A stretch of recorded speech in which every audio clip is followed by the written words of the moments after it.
حاضرین گرامی قدر اور معزز سامعین،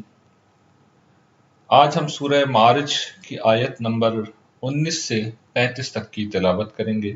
اور اس بات کو سمجھنے کی کوشش کریں گے کہ وہ کیا صفات ہیں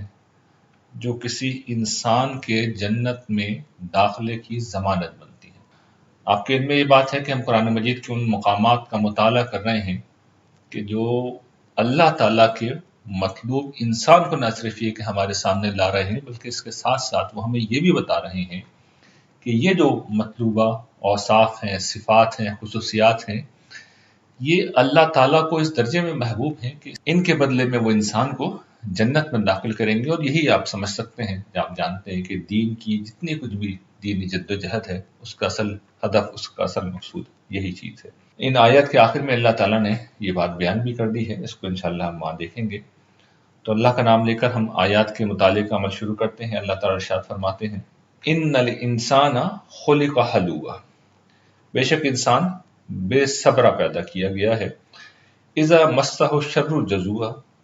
و اذا مسہ الخیر منوعا، بے شک انسان بے صبرا پیدا کیا گیا ہے، جب اس پر مصیبت آتی ہے تو گھبرا اٹھتا ہے، اور جب اسے خوشحالی نصیب ہوتی ہے تو بخل کرنے لگتا ہے۔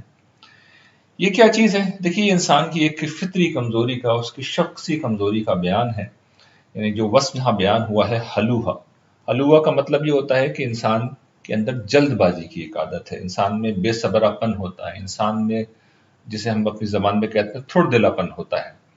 تو یہ جو شخصی کمزوریاں، یعنی یہ چیزیں اپنی ذات میں کوئی اخلاقی کمزوری نہیں ہے، ان میں سے کوئی چیز بھی اخلاقی کمزوری نہیں ہے، لیکن اس طالب علم نے قرآن مجید پہ جو کام کیا تو اس سے ایک چیز جو اس پہ واضح ہوئی وہ یہ کہ قرآن مجید نہ صرف ان اوصاف کو ہمارے سامنے رکھتا ہے جو اخلاقی طور پہ برے ہیں، بلکہ اس کے ساتھ ساتھ وہ ان شخصی خصوصیات کو بھی نمایاں کرتا ہے جو اخلاقی برائیوں کو جنم دینے کا سبب بنتے ہیں۔ ان میں سے ایک ایسی ہی شخصی کمزوری جلد بازی ہے، تھوڑ دلا پن ہے، بے صبرا پن ہے۔ یہ دیکھیے کیا چیزیں ہیں۔ ان چیزوں کو اگر آپ کو سمجھنا ہو تو ایک سادہ مثال سے سمجھیے کہ جب کوئی شخص کاروبار کرتا ہے، انویسٹمنٹ کرتا ہے، تو آپ یہ دیکھیے کہ اس کو شروع میں پیسہ لگانا پڑتا ہے، اسے وقت دینا پڑتا ہے، وہ گھر سے نکلے گا، آفس جائے گا، وہاں پر بیٹھے گا، اچھا اس کو سٹاف اس کے پاس ہوگا، وہ اسے ہائر کرے گا۔ تو ایک مہینہ فرض کر لیے وہ جاتا ہے، وہ لاکھوں روپے انویسٹ کرتا ہے، وہ کاروبار کے لیے جگہ کرائے پہ لیتا ہے، اس کا کرایہ دیتا ہے، وہ لوگوں کو ہائر کرتا ہے، وہ ان کی سیلریز دیتا ہے۔ اس کے نتیجے میں یقیناً وہ کچھ نہ کچھ کام بھی کر رہا ہے، اس کا کاروبار پھیل بھی رہا ہے، لیکن جب وہ مہینے کے آخر میں حساب کتاب کرنے بیٹھتا ہے تو اسے پتہ ہی چلتا ہے کہ جو سیلریز ہیں ان کا خرچہ زیادہ ہے، جو دکان کا کرایہ تھا وہ زیادہ ہے، اور آمدنی اتنی نہیں ہو رہی۔ اور اس کی وجہ بالکل سادہ ہے کہ کاروبار جمتے جمتے، کاروبار چلتے چلتے وقت لگتا ہے۔ جب کچھ وقت گزر جائے گا، ریپوٹیشن، شہرت اچھی ہو جائے گی تو کلائنٹس اور آئیں گے، گاہک اور آئیں گے، کسٹمر اور آئیں گے، کاروبار پھیلے گا۔ جب کاروبار پھیلے گا تو آمدنی بڑھتی چلی جائے گی اور پھر وہ لائف ٹائم ہوگا۔ لیکن اگر کسی انسان کے اندر جلد بازی ہے، اس کے اندر حوصلہ بلند نہیں ہے، اسے گہری سمجھ اور بصیرت نہیں ہے کاروبار کی، یہ سمجھ ہے بھی تو وہ تھوڑے سے نقصان کو دیکھ کے گھبرا اٹھتا ہے، تو وہ ایک مہینے بعد کیا کرے گا؟ وہ پریشان ہو جائے گا، وہ کہے گا کہ بھئی اس کاروبار میں تو نقصان ہی نقصان ہے، فائدہ تو کوئی ہے ہی نہیں، اور پھر وہ کاروبار بند کر کے گھر بیٹھ جائے گا۔ لیکن اس کا نتیجہ کیا نکلے گا کہ جو کچھ انویسٹمنٹ ہوئی بھی ہوگی وہ غارت ہو جائے گی، جو سیلریز اس نے لوگوں کو دے دی سو دے دی، دکان کا جو کرایہ دے دیا سو دے دیا، جو اس نے مال خریدنا تھا ویسے ہی پڑا رہ جائے گا، مال خرید لیا اس نے، وہ پڑا رہ گیا۔ تو یہ کیا چیز ہے؟ یہ جلد بازی، یہ گھبراہٹ، یہ بے حوصلہ پن، یہ تھوڑ دلا پن، یہ سب اس کے نتائج ہیں۔ تو یہ ساری چیزیں جب اخلاقی معاملات میں ظہور پذیر ہوتی ہیں تو پھر وہاں بھی نتائج ایسے نکلتے ہیں۔ یعنی انسان نیکی کی راہ پہ جب چلنا چاہتا ہے تو پتہ ہی چلتا ہے کہ یہ نیکی کا راستہ تو جس طرح ایک جلیل القدر پیغمبر نے کہا ہے کہ تنگ ہوتا ہے، اور اس پہ چلنے والے تھوڑے ہوتے ہیں، اس لیے کہ وہاں تو حوصلہ چاہیے، وہاں تو جلد بازی نہیں چاہیے، انسان کے اندر صبر ہونا چاہیے، برداشت ہونی چاہیے۔ اور جو دنیا کا راستہ ہے وہ بڑا کشادہ ہے، اس میں بڑی آسانی ہے، آپ سہولت سے مزے لے کے چل سکتے ہیں، اور اس پہ چلنے والے بہت ہوتے ہیں۔ اس کی وجہ کیا ہے؟ اس کی وجہ یہ ہے کہ وہاں پر ہر چیز نقد مل رہی ہوتی ہے، آسانی سے مل رہی ہوتی ہے، رزلٹس فوراً آ رہے ہوتے ہیں۔ آپ آخرت کے لیے کچھ کریں گے، خدا کے لیے کچھ کریں گے، تو آپ مثال کے طور پہ پیسے خرچ کر رہے ہیں تو آپ کو کوئی ریٹرن نہیں ملے گا. آپ کو ملے گا جو بھی ملے گا آخرت میں ملے گا، 700 گنا تک ملے گا، کم سے کم 10 گنا ملے گا، لیکن آخرت میں ملے گا. اب اس کے لیے تو پوری زندگی انتظار کرنا پڑے گا. لیکن اگر جلد بازی ہے طبیعت کے اندر تو پھر کیا ہوگا؟ انسان اس راہ پہ نہیں آئے گا. یہی معاملہ تمام دینی اعمال کا. ہم عبادت کرتے ہیں، ہم نماز پڑھتے ہیں، ہم روزہ رکھتے ہیں، تو فوری طور پہ تو کوئی ریٹرن نہیں آ رہا. تو اگر طبیعت جلد باز ہے، طبیعت کے اندر تھوڑ دلا پن ہے، انسان کے اندر صبر نہیں ہے، حوصلہ نہیں ہے، تو پھر انسان اس شخصی کمزوری کی بنا پر دین کے کسی بھی تقاضے کو پورا نہیں کر سکے گا. اور خاص طور پر قرآن مجید نے، اب دیکھیں یہاں پر جس چیز کو بیان کیا ہے وہ میں آگے پڑھ رہا ہوں، اذا مسہ الشر جزوعا واذا مسہ الخیر منوعا، کہ جب اس پر مصیبت آتی ہے تو گھبرا اٹھتا ہے، اور جب اسے خوشحالی نصیب ہوتی ہے تو بخل کرنے لگتا ہے. دیکھیے انفاق کا اب ذکر آ گیا، اس مطالبے کو ہم پہلے پڑھتے رہے ہیں. تو جس انسان میں حوصلہ نہیں ہے اس کا رویہ کیا ہوگا کہ یہاں پر جس پسندر میں مصیبت کا ذکر کیا گیا ہے کہ مصیبت آتی ہے تو گھبرا اٹھتا ہے، تو مراد یہاں پر اصل میں مالی تنگی ہے، کیونکہ آگے مال کا ذکر آ رہا ہے کہ جب اسے خوشحالی نصیب ہوتی ہے تو بخل کرنے لگتا ہے. یہاں تنگی سے مراد بھی ہے کہ جب مالی تنگی ہوتی ہے، مالی نقصان ہوتا ہے، تو فوراً وہ آمادہ بخل ہو جاتا ہے، فوراً وہ پیسوں کو اپنے تک محدود کر لیتا ہے. چنانچہ جو انسان اس تھوڑ دلے پن کا شکار ہو، اس کے اندر یہ وصف پایا جائے بے صبر پن، یعنی منفی نوعیت کا ایک وصف ہے، تو پھر اس انسان کا رویہ یہ ہوگا کہ دین کا جو مطالبہ ہے، الذین ينفقون فی السراء والضراء، کہ وہ تنگی میں بھی خرچ کرتے ہیں، وہ خوشحالی میں بھی خرچ کرتے ہیں. تو دیکھیے یہ بالکل اس کے برعکس رویہ ہے کہ جب مصیبت آئے گی تو گھبرا اٹھے گا، انسان کلمات کفر بکے گا، ناشکری کرے گا، اور پھر اپنے پیسے دبا کے بیٹھ جائے گا، خرچ کرنا بند کر دے گا. اور جب اس کو نعمتیں ملیں گی تو نعمتیں جب ملیں گی تو وہ اکڑ جائے گا، اور پھر اس وجہ سے خرچ کرنا بند کر دے گا کہ بھئی میرے پاس جو پیسہ آیا ہے یہ تو میری اپنی محنت کی کمائی ہے. تو یہ جو پہلا وصف ہے یہ انسان کو اصل میں اس مطلوب صفت سے روک دیتا ہے جس کا ذکر ہم نے سورہ آل عمران میں پڑھا، قرآن مجید میں اور بھی کئی مقامات پر جو بات بیان ہوئی ہے کہ اہل ایمان تنگی اور خوشحالی میں خرچ کرتے ہیں. میں جس چیز کی طرف یہاں خاص طور پر توجہ دلا رہا ہوں کہ دیکھیے شخصی رویے بھی اخلاقی خرابیوں کو جنم دینے کا سبب بنتے ہیں یا اعلیٰ اخلاقی خوبیوں سے انسان کو روک دیتے ہیں. تو اس موضوع پہ میں نے لکھا بھی ہے، لکھ بھی رہا ہوں مضامین قرآن میں بہت تفصیل کے ساتھ. میں نے اس میں ایمانیات کو بیان کر دیا ہے، اس میں اخلاقیات کو بیان کر دیا ہے، دلائل کو بیان کر دیا ہے. اخلاقیات کے بعد جو آخری چیز میں بیان کر رہا ہوں وہ یہی شخصی رویے ہیں، تو اس کا بھی موقع ملے تو ضرور مطالعہ کر لیجیے گا. اچھا، اس سے پہلے کہ میں آگے بڑھوں میں چاہتا ہوں کہ ایک بڑی خوبصورت روایت ہے وہ آپ کے سامنے رکھ دوں، کیونکہ یہ جو مقام ہے اس میں اب جو چیزیں آ رہی ہیں وہ زیادہ تر ہم سورہ مومنون میں پڑھ چکے ہیں، لیکن یہ مقام جو کہ نیا بھی تھا، یعنی اس کا یہ جو وصف ہے یہ نیا تھا، تو اس میں ایک روایت ہے میں آپ کے سامنے رکھ دوں. بڑی غیر معمولی روایت ہے، بخاری و مسلم کی روایت ہے، وہ ہم میں سے ہر شخص کو اپنے ذہن میں رکھنی چاہیے. حضرت ابو ہریرہ رضی اللہ تعالیٰ عنہ کہتے ہیں کہ نبی کریم صلی اللہ علیہ وسلم نے ارشاد فرمایا کہ کوئی دن نہیں گزرتا مگر اللہ کی طرف سے 2 فرشتے اترتے ہیں، جن میں سے ایک فرشتہ خرچ کرنے والے بندے کے لیے دعا کرتے ہوئے کہتا ہے کہ اے اللہ خرچ کرنے والے کو اچھا بدلہ دے، اور دوسرا فرشتہ بخیلوں کے بارے میں بد دعا کرتا ہے کہ یا اللہ بخل کرنے والے کو تباہ و برباد کر دے. تو آپ یہ دیکھیے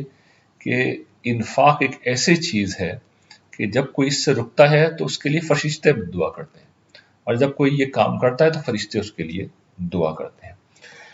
اس کے بعد ہم آتے ہیں اب جو اوصاف ہیں ان میں سے بیشتر ہم پڑھ چکے ہیں، اس لیے میں بہت زیادہ وقت ان کو نہیں دوں گا. سورہ مومنون میں اس موضوع پر اس ٹاپک پر ہم بہت تفصیل سے گفتگو کر چکے ہیں، لیکن بہرحال وہ نکات جو کہ اہم ہیں، اور یہ تذکیر ہے، نصیحت ہے، یاد دہانی ہے، ہم بھول جاتے ہیں تو بار بار بھی نہ سننے تو کوئی حرج نہیں.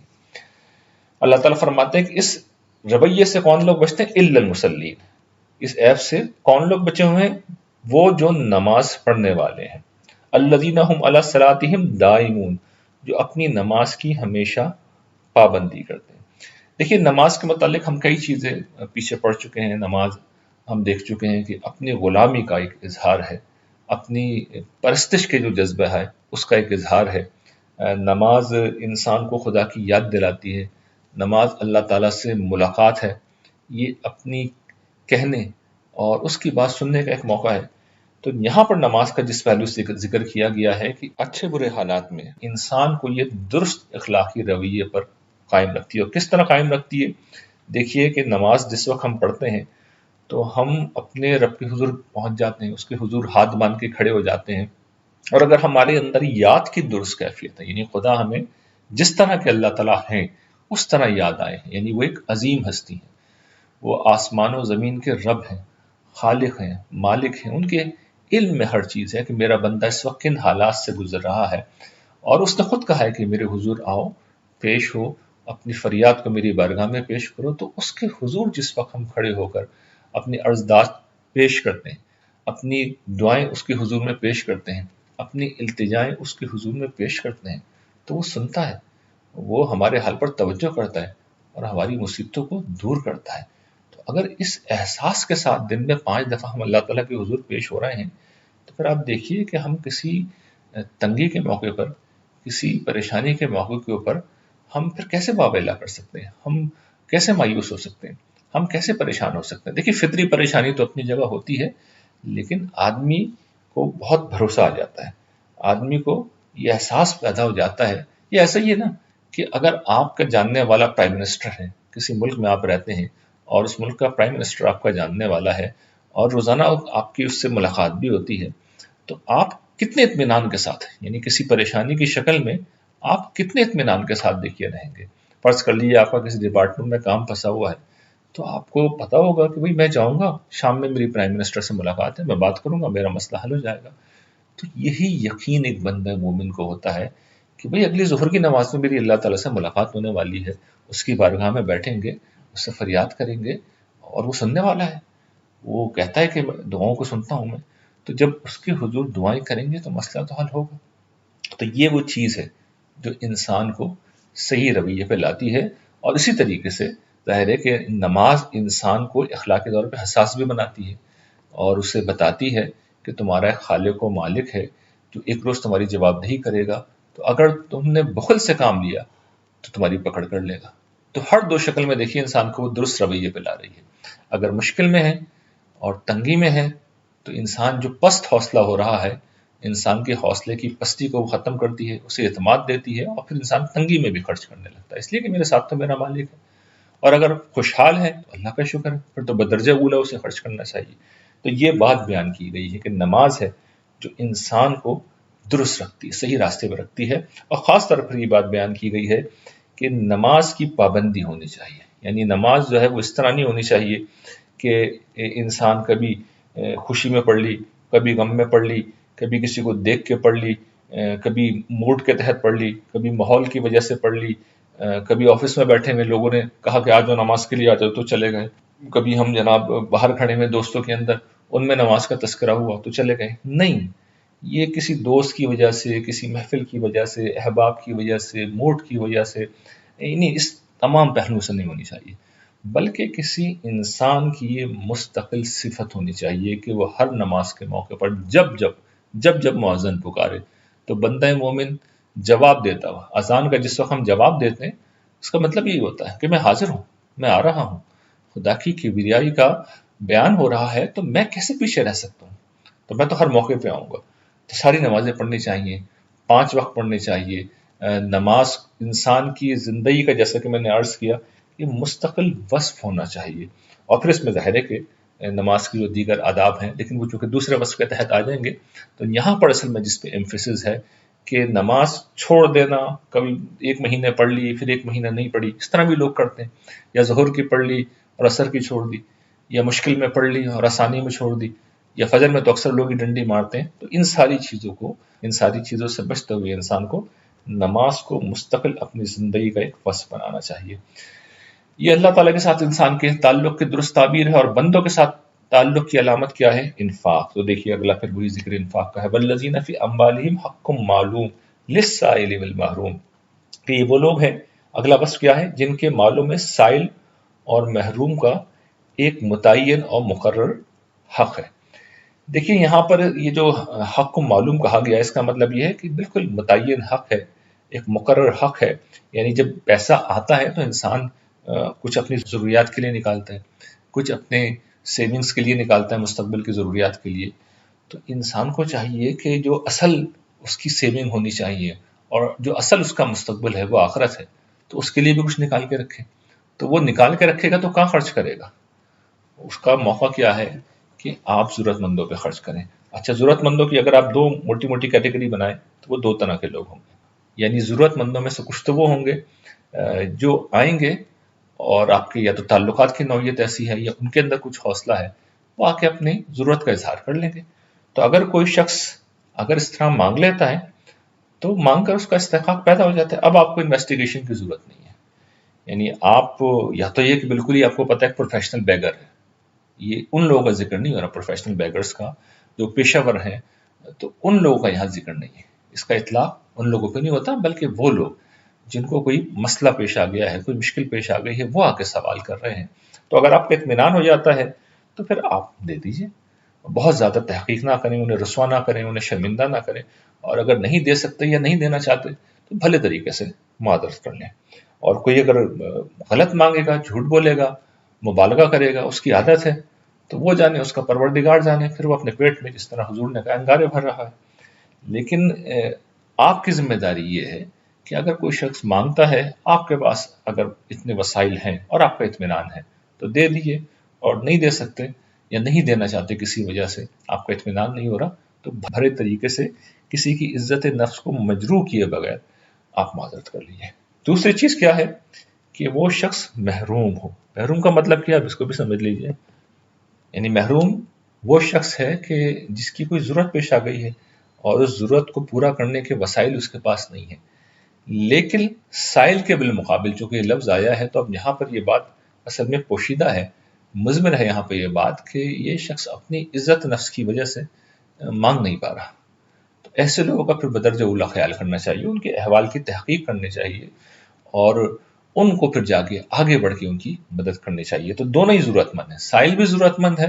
اور محروم بھی ضرورت مند ہے. لیکن پہلا وہ ضرورت مند ہے جو آگے بڑھ کے مانگ رہا ہے، اس کا شکریہ ادا کرنا چاہیے. بعض اوقات ہمیں کسی کے احوال کا علم ہی نہیں ہوتا، تو اگر کوئی شخص آ گیا ہے تو بھئی پیسے تو اسی کے تھے، میرے آپ کے تو تھے نہیں، حق کو معلوم ہے،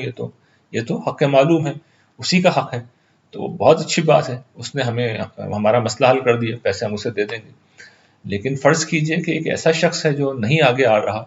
آگے بڑھ کے نہیں مانگ رہا، تو پھر ہمیں ڈھونڈنا چاہیے، ہمیں تلاش کرنا چاہیے. اور اگر فرض کر لیں کسی شخص کی ضرورت ہمیں نظر آ گئی ہے، ہمیں پتہ چل گیا کہ بیماری کسی کے گھر میں آ گئی ہے،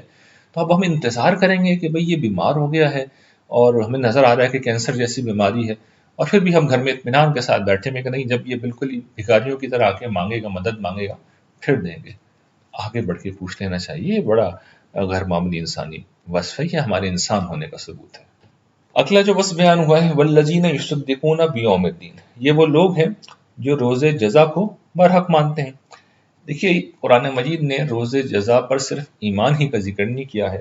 بلکہ جس طرح ہم نے مثال کے طور پر سورہ بقرہ میں دیکھا تھا وبالآخرۃ ہم یوقنون، کہ آخرت پر وہ لوگ یقین رکھتے ہیں. تو ایک یقین کا لفظ قرآن مجید نے استعمال کیا ایمان کے علاوہ، اور پھر ایک اور دوسرا اسلوب بھی اختیار کیا، اور وہ یہ ہے کہ وہ یوم آخرت کی تصدیق کرتے ہیں، اس کو برحق مانتے ہیں. اور یہ کس طرح ہوتا ہے؟ ان کا رویہ. یعنی جس طرح یقین ہمیں آخرت پہ ہے، اس کا اظہار کیسے ہوگا؟ ہمارے الفاظ سے ہوگا؟ نہیں، الفاظ سے تو ایمان کا اظہار ہوتا ہے. اصل میں یقین سے جس وقت ہم کرتے ہیں تو ہمارا عمل بتاتا ہے کہ اس شخص کو یقین ہے،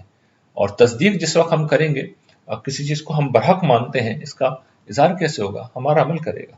تو یعنی ایمان کی یہ وہ کیفیت ہے کہ جس میں انسان اپنی زندگی کو بدل کر کچھ سے کچھ کر چکا ہو، اور وہ اللہ تعالیٰ کے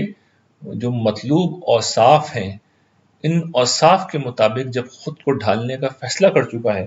تو پھر اصل میں وہ اس آیت کا مصداق بنتا ہے. یہاں پر صرف ماننا ہی کافی نہیں ہے. تو یہ ایک اہم بات تھی، اس کو ہمیں سمجھ لینا چاہیے. اگلا جو وصف بیان ہوا ہے والذین هم من عذاب ربهم مشفقون،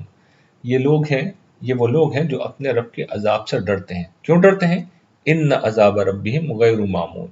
کیونکہ ان کے رب کا عذاب کوئی ایسی چیز نہیں ہے کہ جس سے کوئی شخص بے خوف رہ سکے. تو اب دیکھیے، یہ سمجھ لیجیے کہ یہاں پہ جو چیز بیان ہوئی ہے خشیت ہے، جسے عام طور پہ ہم تقویٰ کے عنوان سے پیچھے پڑ چکے ہیں. یہ کیا چیز ہے؟ اللہ تعالیٰ سے ڈرنا اور اس کے ناپسندیدہ اعمال کو چھوڑنا، یعنی جن اعمال پہ اللہ تعالیٰ غصے ہو جاتے ہیں ان کو چھوڑ دیں، اور جن اعمال سے وہ راضی ہوتے ہیں، جن کا انہوں نے حکم دیا ہے، ان کو اختیار کر لیں۔ یہ تقوی ہے۔ لیکن مسئلہ یہ ہوتا ہے کہ تقوی کی اس صفت کو دنیا دار لوگ بھی اختیار نہیں کرتے اور دیندار لوگ بھی اختیار نہیں کرتے۔ اب دونوں کو سمجھ لیں، دونوں کیا کرتے ہیں۔ دنیا دار لوگ کیا کرتے ہیں ہمارے جیسے، یعنی ان کے سامنے کیا ہوتا ہے؟ دنیا، اس کا ہدف، اس کی خوشیاں، اس کی لذتیں، اس کی آسائشیں۔ اگر اللہ کے حلال و حرام کی پابندی کریں گے تو پھر ظاہر ہے کہ یہ سب کچھ تو حاصل نہیں ہو سکتا۔ اس کے لیے تو ظاہر ہے کہ پھر انسان کو بڑے صبر سے کام لینا پڑے گا، اپنی خواہشات کو چھوڑنا پڑے گا، بعض اوقات ممکن ہے اپنی ضروریات سے بھی رکنا پڑے، تو وہ حلال و حرام اور جائز اور ناجائز کی ہر بحث سے بے نیاز ہو جاتے ہیں۔ تو یہ خدا کو بھول جانے کا عمل ہے، یہ خدا سے بے خوف ہو جانے کا عمل ہے۔ یعنی آدمی نفسیاتی طور پہ بھی خدا سے نہیں ڈرتا، اور عملاً بھی انسان ان اعمال کو اختیار نہیں کرتا جو اللہ تعالیٰ کو مطلوب ہے۔ یعنی نہ اس کے جائز کو جائز سمجھتا ہے، نہ ناجائز کو ناجائز سمجھ کے چھوڑتا ہے، نہ امر بالمعروف کرتا ہے، نہ نہیں عن المنکر کرتا ہے، نہ حلال کی پرواہ کرتا ہے، نہ حرام کی پرواہ کرتا ہے۔ تو یہ دنیا دار لوگوں کا رویہ ہے۔ اور اگر کچھ لوگ دیندار ہیں، مذہب کے نام پہ کھڑے ہوئے ہیں، تو بہت معذرت کے ساتھ میں عرض کروں گا کہ کسی نہ کسی درجے میں وہ بھی یہی کر رہے ہوتے ہیں۔ یعنی ہم کیا، خدا کا نام تو بہت ہوتا ہے، خدا کا ذکر بھی بہت ہوتا ہے، لیکن انہوں نے جو ستم ڈھایا ہوتا ہے وہ یہ کہ جو میں نے تقوی کی ڈیفینیشن بیان کی ہے کہ خدا سے ڈر کے اس کے ناپسندیدہ اعمال کو چھوڑ دینا، تو انہوں نے خدا سے ڈرنے کا نام تو لیتے ہیں، لیکن کیا چھوڑنا ہے کیا نہیں چھوڑنا، کیا دین ہے کیا نہیں ہے، کیا مطلوب صفات ہیں کیا نہیں ہے، ان کا معیار ان کا خود ساختہ ہوتا ہے۔ یعنی ان کی بدعتیں ان کا دین ہوتی ہیں، ان کے نظریات ان کے عقائد ہوتے ہیں، اور اس کے بعد ان کی اپنی شریعت ہوتی ہے، ان کے اپنے قوانین ہوتے ہیں، اور اس میں ان کی اپنی ترجیحات ہوتی ہیں، ان کا اپنا ایمفیسس ہوتا ہے، اور وہ اسی طریقے پہ دین کو اختیار کیے ہوئے ہوتے ہیں۔ اور اس ساختہ دینداری کا نتیجہ یہ نکلتا ہے کہ وہ اپنی پسند کے اعمال اختیار کرتے ہیں اور انہیں اللہ تعالیٰ کی طرف منسوب کر دیتے ہیں۔ تو جو اصل مطالبات ہیں وہ ان کے ہاں کبھی بھی اہمیت اختیار نہیں کر پاتے۔ یعنی جو اللہ تعالیٰ کو مطلوب صفات ہیں وہ ان کے آپ کو نظر نہیں آئیں گی، اور وہ تقوی آپ دیکھیں گے کہیں ان میں پایا جا رہا ہے تو وہ اصل میں ان کی اپنے خود ساختہ جو دینداری ہے، اس خود ساختہ شریعت کا ایک تقوی ہوگا، اس کی پابندی ہوگی، اور نیکی بدی کا ان کا اپنا معیار ہوگا۔ تو یہ بات اچھی طرح سمجھ لیجیے، یہ بہت اہم بات ہے کہ تقوی کا مطلب یہ ہے کہ خدا سے ڈریں، نمبر 1۔ نمبر 2 یہ خدا سے ڈر کے جو معیارات اللہ تعالیٰ نے بیان کیے ہیں ان معیارات کے مطابق اپنے آپ کو ڈھالیں۔ اگر آپ نے معیارات اپنے خود ساختہ بنائے یا میں نے معیارات اپنے خود ساختہ بنائے تو پھر یہ تقوی نہیں ہے، پھر ہم نے اس نیکی کو نہیں پایا جو مطلوب نیکی ہے، اور نہ ہم وہ متقی ہوئے جو اللہ تعالیٰ کی نظر میں متقی ہوتا ہے۔ اچھا، پھر اس کے ساتھ یہ بھی سمجھ لیں کہ اس آیت میں خشیت کے ساتھ جو بات بیان کی گئی ہے کہ ان عذاب ربہم غیر معمون، کہ یہ جو تیرے رب کا عذاب ہے یہ کوئی ایسی چیز نہیں ہے کہ اس سے کوئی شخص بے خوف ہو۔ دیکھیے اللہ تعالیٰ کا عذاب بہت ہی سخت ہے، بہت ہی شدید ہے۔ اچھا، ہمارا معاملہ یہ ہے کہ ہم تو کوئی چھوٹی سی چیز بھی برداشت نہیں کر سکتے۔ میں اکثر توجہ دلاتا ہوں کہ اگر آپ اپنا ہاتھ چولہے کی آگ کے اوپر رکھ دیں، یعنی آگ کو ٹچ نہ کریں، صرف اس سے 1 انچی اوپر کر دیں، تو ہم وہ بھی برداشت نہیں کر سکتے، اور چند سیکنڈ کے لیے بھی برداشت نہیں کر سکتے۔ تو جہنم کی وہ آگ جو اپنی شدت کے لحاظ سے کہیں ہولناک ہوگی، جو قرآن بیان کرتا ہے کہ بڑے بڑے محلات ہیں گویا کہ جو ہوا میں بلند ہیں، اور اتنی بڑی اس کی چنگاریاں ہیں، وہ آگے گر رہی ہیں، تو اس کی ہولناکی کا کیا کہنا، اس کی سختی کا کیا کہنا، اس کی شدت کا کیا کہنا۔ اور پھر ان عذاب سے جو قرآن بیان کرتا ہے، لوگوں کی چمڑی ادھیڑ دی جائے گی، چمڑی جب ادھیڑی جائے گی تو پھر دوبارہ ان کو کھال پہنا دی جائے گی، اس لیے کہ تکلیف تو کھال کو ہی ہوتی ہے، تو بار بار اس عذاب سے انہیں گزارا جائے گا۔ اور پھر کھولتا ہوا پانی کھانے کے لیے، پھر وہ جو خاردار جھاڑیاں انہیں دی جائیں گی، اور جو قرآن مجید بیان کرتا ہے کہ غسلین ہے، اور اسی طریقے سے دیگر جو بد ذائقہ بد شکل چیزیں کھانے پینے کو انہیں دی جائیں گی، پھر جو جہنم کے عذاب قرآن مجید میں بیان ہوئے ہیں، تو ایک بندہ مومن ان سے کیسے بے خوف رہ سکتا ہے؟ تو نفسیات کیا ہونی چاہیے کہ مجھے بالکل تیر کی طرح سیدھا ہو جانا ہے، جو اللہ نے کہا ہے اور جیسا وہ کہا ہے ایز اٹ از ماننا ہے۔ ہاں، عملی کوتاہی ہو جائے گی، سب سے ہوتی ہے، تو معافی مانگیں گے۔ تو یہ اس پورے وصف کا مطلب ہے، اور اس کو کما حق ہو اختیار کرنا چاہیے، ورنہ جیسا کہ میں عرض کر چکا ہوں کہ آدمی اگر اپنے خود ساختہ معیارات بنائے گا تو پھر بظاہر وہ نیک ہوگا، لیکن وہ نیک ہو کر بھی نیکی کے اس معیار کو نہیں پا سکے گا جو اللہ تعالیٰ نے خود مقرر کی ہے۔ اگلا لفظ بیان ہوتا ہے والذین هم لفروجہم حافظون الا علی ازواجہم او ما ملکت ایمانہم فانہم غیر ملومین فمن ابتغى وراء ذلک فاولئک هم العادون۔ اس پر ہم بہت تفصیل سے پیچھے گفتگو کر چکے ہیں، سورہ مومنون میں بھی، اس کے علاوہ دیگر مقامات پر بھی اس پہ ہم بات کر چکے ہیں۔ حفظ فروج کی اصطلاح پہ بھی میں بات کر چکا ہوں کہ یہ زنا سے بچنا ہے، اس کے ساتھ یہ عفت کا ایک رویہ ہے جس میں کئی چیزیں شامل ہیں کہ انسان کی نظر بھی آوارہ نہ ہو، وہ خود بھی عریانی کو پسند نہ کرتا ہو، یعنی آپ نہ آوارہ ہو کہ دوسروں کے پیچھے جائیں اور نہ خود اپنے اندر اس طرح کے سامان پیدا کریں کہ لوگ آوارہ لوگ آپ کی طرف متوجہ ہوں۔ تو قرآن مجید نے اس میں جس چیز کی طرف یہاں پر توجہ دلائی ہے وہ یہ کہ زنا سے بچنا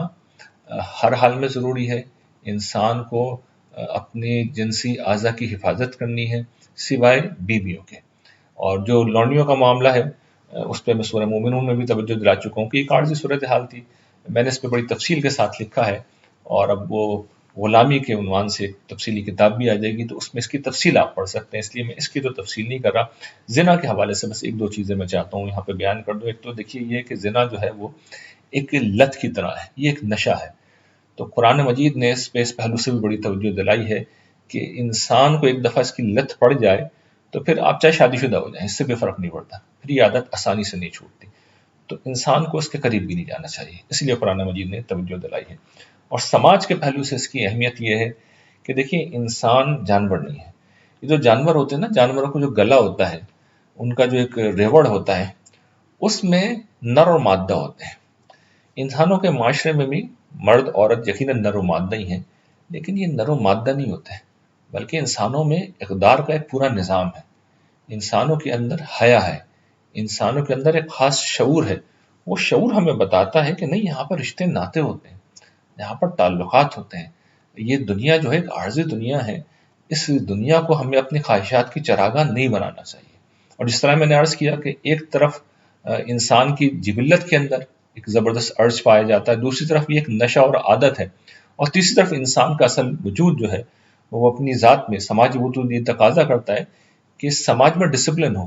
لوگ میاں بیوی کے تعلق کے تحت زندگی گزار رہے ہوں، اس سے آگے بڑھ کر وہ ہر جگہ منہ نہ مارتے پھر رہے ہوں۔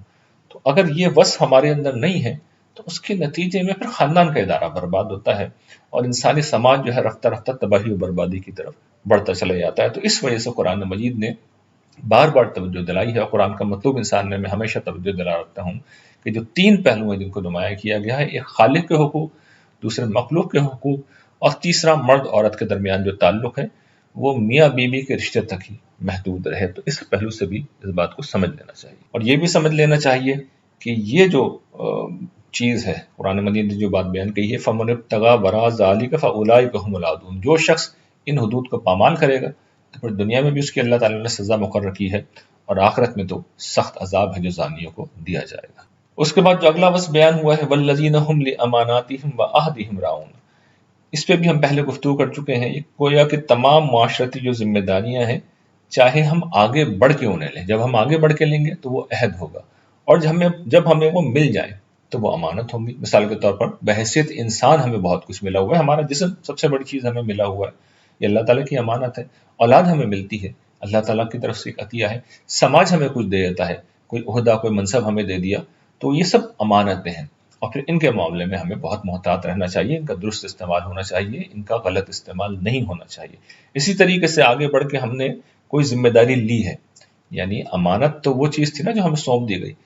کچھ چیزیں کچھ ذمہ داریاں ہم آگے بڑھتے ہیں اور عہد کر کے لیتے ہیں۔ نکاح اس کی سب سے بڑی مثال ہے، کاروباری جو کانٹریکٹس جتنے بھی ہوتے ہیں وہ اس کی مثال ہے۔ تو ان میں بھی پھر ہمیں جو ذمہ داریاں ہیں ان کو نبھانا چاہیے، اور یہ نہیں کریں گے تو پھر معاشرت کا پورا ڈھانچہ جو ہے، چاہے اس کا تعلق ہمارے کاروبار سے ہو، چاہے اس کا تعلق ہمارے خاندان سے ہو، چاہے محلے سے ہو، چاہے ریاست سے ہو، سب کچھ تباہ برباد ہو جاتا ہے۔ تو یہ اسے سادہ معنوں میں مت سمجھے گا کہ پیسے رکھوا دیا یہ والی امانت ہے، نہیں، یہ بہت جامع تعبیر ہے جو قرآن مجید نے اختیار کی ہے، اور ان اوصاف کی جب پامالی ہوتی ہے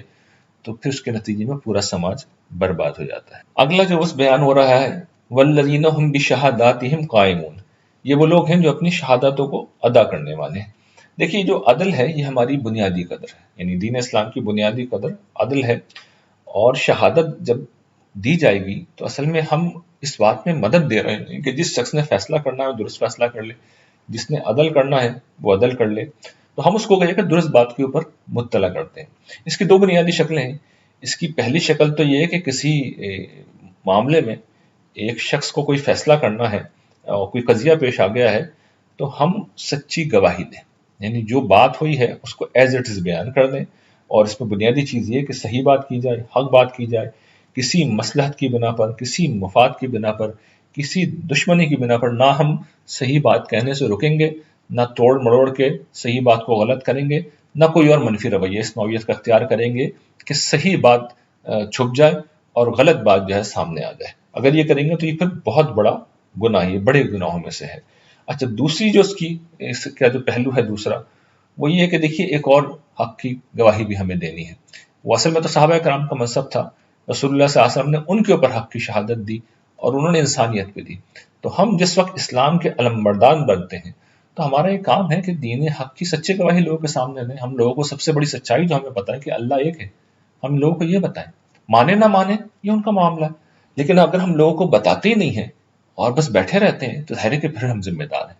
میں یہ نہیں کہہ رہا کہ سارے مسلمان یکساں طور پہ اس کام کے مکلف ہیں، نہیں، ہر شخص ظاہر ہے کہ اپنی استعداد کے مطابق، اپنی صلاحیت کے مطابق، عالم جو ہے وہ انسانیت کی سطح پر، قوم کی سطح پر انتظار کرتا ہے۔ ایک عام آدمی کا دائرہ یہ ہے کہ وہ اپنے حلقے میں تواسب الحق تواسب الصبر کرتا ہے، یعنی جب کوئی حق و باطل کا معاملہ پیش آ جائے تو ایک عام آدمی بتانا چاہیے، اگر ظلم ہو رہا ہے تو اسے بتانا چاہیے کہ ظلم ہے، آپ نہ کریں، اگر کوئی زیادتی ہو رہی ہے تو اسے کھڑے ہو جانا چاہیے۔ تو یہ اس پہلو سے بھی حق کی شہادت دینا کرنے کا ایک کام اور ایک مطلوب وصف ہے۔